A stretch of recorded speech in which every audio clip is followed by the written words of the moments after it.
Here we go. Cover One crew. What is going on? Hope everybody's doing great on this Tuesday.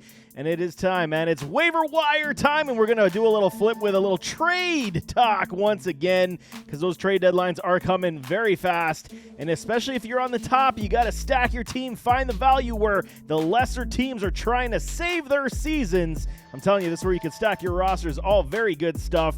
But first, before we get started, Greg's got an important message for y'all, so listen up. Hey guys, Cover One is excited to announce our new partnership with BetUS. BetUS has a live wagering on all major games, the best betting variety in the business, and an easy deposit and withdrawal process with the fastest payouts in the industry.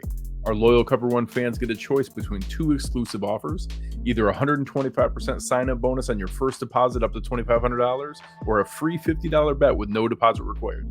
Just use promo code COVER1 on the links provided in the show description below. BetUS, where the game begins.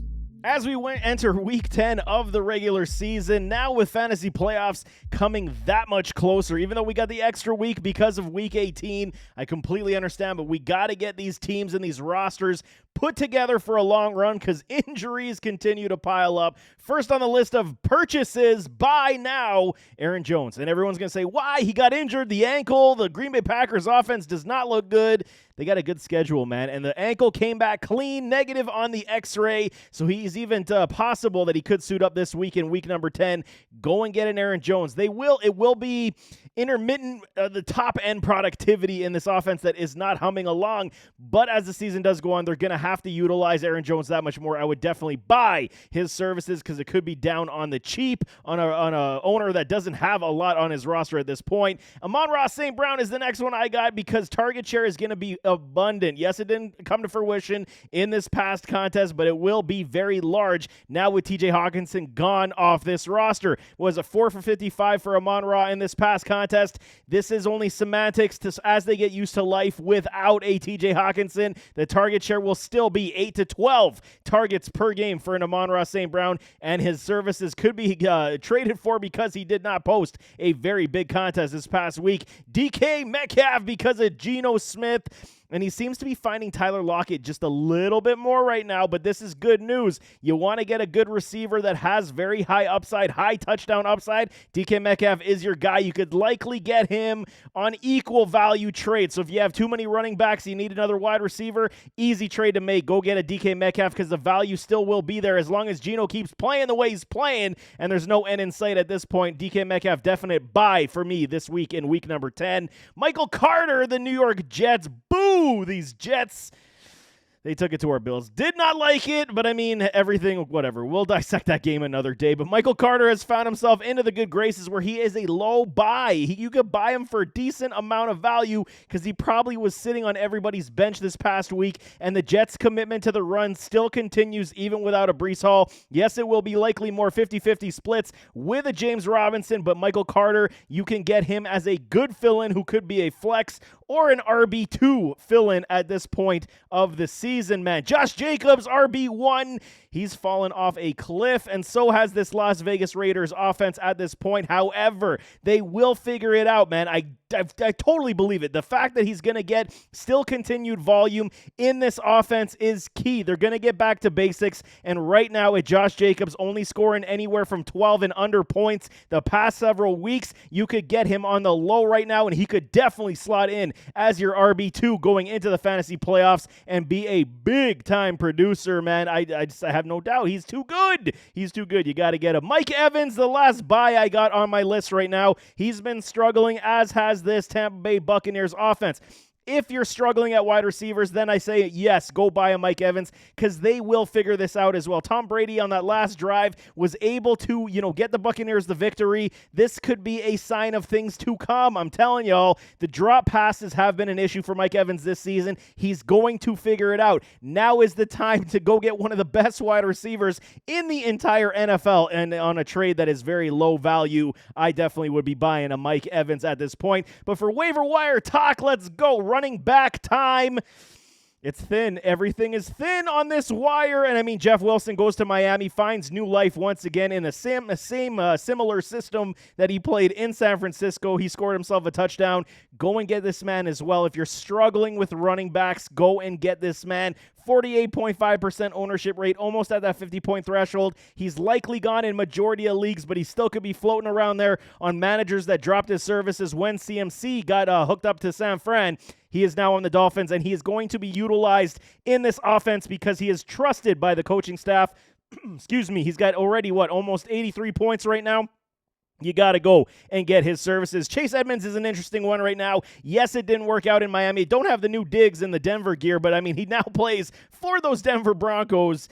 And we'll see, okay? This is going to be a low-rent deal because you don't know how the touches are going to, span out between the running backs, between himself, Latavius Murray, and Melvin Gordon. You don't know how the timeshare is going to split out, but Chase Edmonds does have some appeal that you could put on your bench at this point. The fact that there isn't a whole plethora of running backs to pick from on the waiver wire is the issue, so you got to have all healthy bodies any single time one of these running backs go down. You're going to have a suitable, at least running back 2-3 on your roster that you can at least somewhat trust in a new offense with a Russell Wilson that has been sputtering, but it is a body that could produce points in Denver, man. Gus Edwards still on the list. He is dealing with that hamstring injury, so we'll see, but he's still guy you got to have on your roster. 45% ownership rate, and their upcoming schedule is quite cupcake-esque for running backs, so I would definitely get yourself a Gus Edwards, especially if he's healthy. I told y'all the coaching staff love to utilize him, and they're going to continue that way. James Cook is on the list a little higher than most, and I'm only putting him here with the caveat because we heard the news about Josh Allen's elbow. This could potentially have a 1 to 4 week injury window where the Bills would have to play Keenum and start running the ball a lot more. This means it could be a lot more of James Cook. It could mean a lot more of Devin Singletary. This means that you can actually put him on your bench at this point as we await for the Josh Allen news. If Josh does miss time, they're going to have to lean on the ground game a little bit more, which means more touches to James Cook, which could potentially be home run hitting play potential, check down appeal, and PPR upside for a James Cook. He is definitely one you got to target because a lot of people will be sleeping on his services at this point until we hear about what happens with Josh Allen. Fingers crossed for all Bills fans. It's nothing big because I'd rather have James Cook on the waiver than have Josh Allen in the medical room. That's no kidding. Rashad White again is on the list, as is Latavius Murray. The Murray thing does get hampered with the Chase Edmonds deal, but still viable. You got to see it the next week. How do they utilize both these individuals? Latavius Murray still has more value than Chase Edmonds, I would want to say,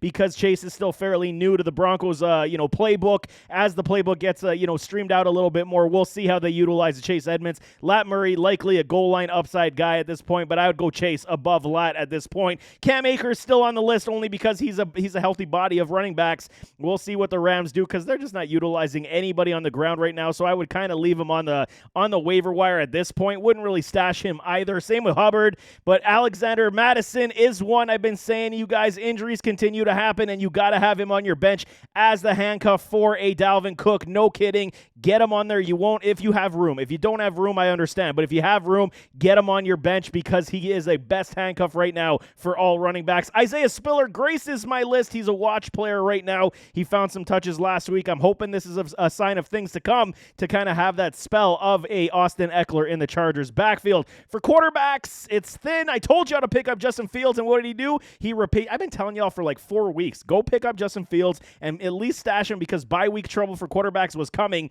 He just repaid y'all with 40 points. He's no longer here, so we got to scramble for some quarterbacks. Daniel Jones coming off the bye, 130 points, looking a lot better. Like I said, I can't call him Danny Pennies anymore. We'll call him Danny Nichols. And because, we got to move. We got to crawl before we walk, right? So, that's just the way it goes. Daniel Jones, decent play, stream play this week for all the quarterbacks that are either injured or on the bye week. Quite a few of them in this week. I believe there's 4 teams. Like Joey B is on the bye, and Josh Allen potentially could miss time, so you're going to have to fill in the void, and Daniel Jones could still provide you a decent, 15 to 20-point threshold with his rushing upside as well. It's not so bad. Marcus Mariota, I'm still entrusting him because they're going to be playing the Carolina Panthers again this week. He blew up a big time versus those Panthers 2 weeks ago. Yes, his game was subpar this past week, which is going to make a lot of people, cringe on his services, likely drop him back down on the wire. I would definitely go pick him up again because he is 143 points. He will be a lot better than he was this past week against those Panthers, who they did compete with, and Mariota did put up over 20 points against them before. Jared Goff is okay, not great anymore. He's kind of falling down my board, but if you need a filler, he's still going to be able to throw the ball. Yes, some options are not there anymore, hence why they were rushing the ball a lot, keeping the ball control and clock control on their side. But Tyler Heineke is one guy that, he's starting to, creep up, because 53 points in 3 games is not bad at all, and he's going to be able to move the ball around. Barring matchup appeal, you got to look at the great matchups. If it is a good one, you can pick him up and fire him up as a streaming purpose for your quarterback position. We got Andy Dalton, Jimmy Garoppolo. You know what you're kind of getting out of those two individuals. They're decent fill-ins if you're stuck at that point, but Deshaun Watson does crawl up the watch list at this point because his return is coming very, very soon, and we don't know. He hasn't played football in like 2 years, so it could be some rust on that arm, but he is likely still one of the better quarterbacks in the entire NFL when he is back to the good graces. As for wide receivers, again, it's starting to thin out just a little bit, but Mecole Hardman, told you guys before the bye week was over for these Chiefs, go and get this man because they are utilizing him in that Tyreek Hill mold, and they did it again this past week. He scored another touchdown, basically doing the motions, the jet sweep actions like a Tyreek Hill used to do. Let me clarify. Mecole Hardman is not Tyreek Hill, but he is taking that role, and he's getting more comfortable doing it, as is Andy Reid in calling and scheming those plays. He is now a viable flex option on this fantasy football season. 81 points. I do believe you can trust him moving forward at this point. Wan'Dale Robinson, he fell down because he didn't have a good game going into the Giants bye week. Now he is another bench stash you got to add, because they're going to utilize this man. We're hearing rumblings and rumors that Odell Beckham might go back to New York. I don't see it. So, top-end target share likely still going to a Wan'Dale Robinson. Bye week, they were able to likely get some more chemistry building, learn the playbook, install different plays. Wan'Dale is definitely one you got to put on your bench at this point because you need bodies, and he's got flex appeal written all over him. As long as he's getting the 5 to 7 targets in the target share from a Daniel Jones, I think that he's going to be very, very good. Might be inconsistent as we continue to move forward, but matchup play is definitely there for a Wan'Dale Robinson. Michael Gallup, he's on the list.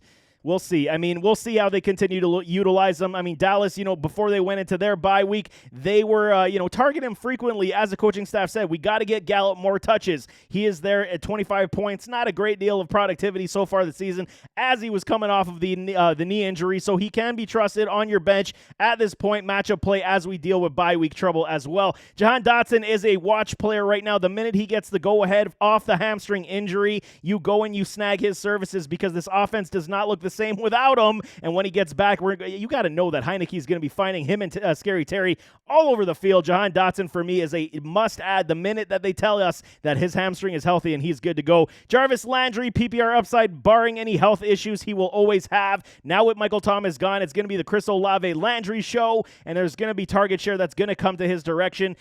We got to still see it to believe it. So Landry right now still as a watch player, but I don't hate putting him on my bench if you have the room as well. Donovan Peoples-Jones starting to pick up steam, 54 points. We're seeing a little bit more trust from Jacoby Brissett to his side. Now that Amari Cooper still continues to ball out, pulls all the coverage his way, Peoples-Jones is decent enough to get you 7 to 11-ish points in any contest, unless he finds the end zone, scores a touchdown, I should say, and then inflates those numbers that much more. We got OBJ, Odell Beckham Jr. now on the radar because 21.5% ownership rate. He is definitely one you got to stash right now. I don't know how much it's going to help you until the fantasy football playoffs. So if you're a bottom feeder team and you can't spare the room, I completely understand picking up a OBJ. But if you are a top squad in your league and you got room, OBJ is a definite add for me because you never know. Depending on which team he signs with, if it is the Buffalo Bills, hopefully Josh Allen again is back, like I said, from that injury in that span of fantasy football playoffs.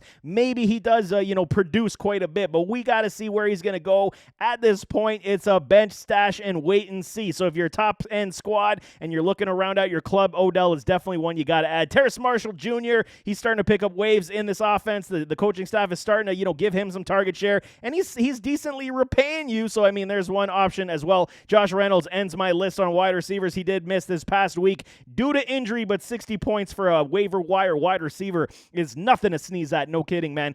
Finishing off with tight ends, we got Dulcich from the Denver Broncos. Seems to be one of the more consistent tight ends over the past several weeks, and Russell Wilson is looking in his direction. He is a good quality tight end, this rookie. He's a very good player, big, quick, and he's a red zone upside, man. That's what you're looking for from your tight ends. 30.2 points. He is definitely one to pick up this week. I think that Russell Wilson will continue to look in his direction and feed him where appropriate, and he will give you decent threshold of of points. Cade mother effing Otten. What did I tell you guys, man? This has been like 3 weeks. I've been preaching him up saying PPR upside only leagues. Now you can pick him up in any league because Tom Brady is trusting this man. Scored a touchdown. He is getting PPR work. 42 points right now. Only 7.9% ownership rate for a Cade Otten. Yes, this Buccaneers offense does not look great, but I'm telling you, if they figure it out and we get more trust for Tom Brady in the short flats, intermediate flats, for Cade Otten, he is going to be a very good producing tight end as the season goes on. He is getting that trust is what we needed. Now in every league, man, not just PPR, you can trust a Cade Otten. I got him as my second best tight end pickup this week going into week number 10, man. Cole Kmet has found new life as Justin Fields continues his ascension and rise. Cole Kmet, he looks good, man, scoring touchdowns again. This is what we wanted to see. This is why we all believed he could have been something. Now it's coming to fruition. Cole Kmet again, still, I'm not 100% trusting just yet, but you could do a lot worse right now than Cole Kmet if you require a tight end to give you good point productivity. Cole Kmet looks like he could be somebody to trust.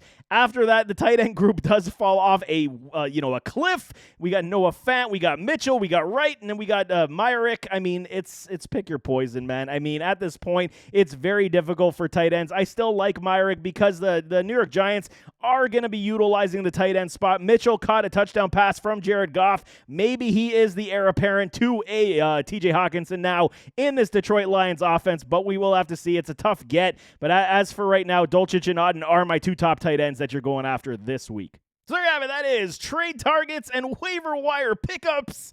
How can you not love it, man? Tuesday's show filled with goodness. Help your team get that much stronger as we get closer to the fantasy football playoffs. It is important. Don't give up the teams that are on the bottom floor still, etching for that playoff spot. You still got weeks to overcome, and you can get in. So don't ever give up. Find the waivers, find the trades, and help your team win some games. But nevertheless, as always, don't forget to hit that like button, hit that subscribe button, jump in those comments, and we'll see you next time. I am out.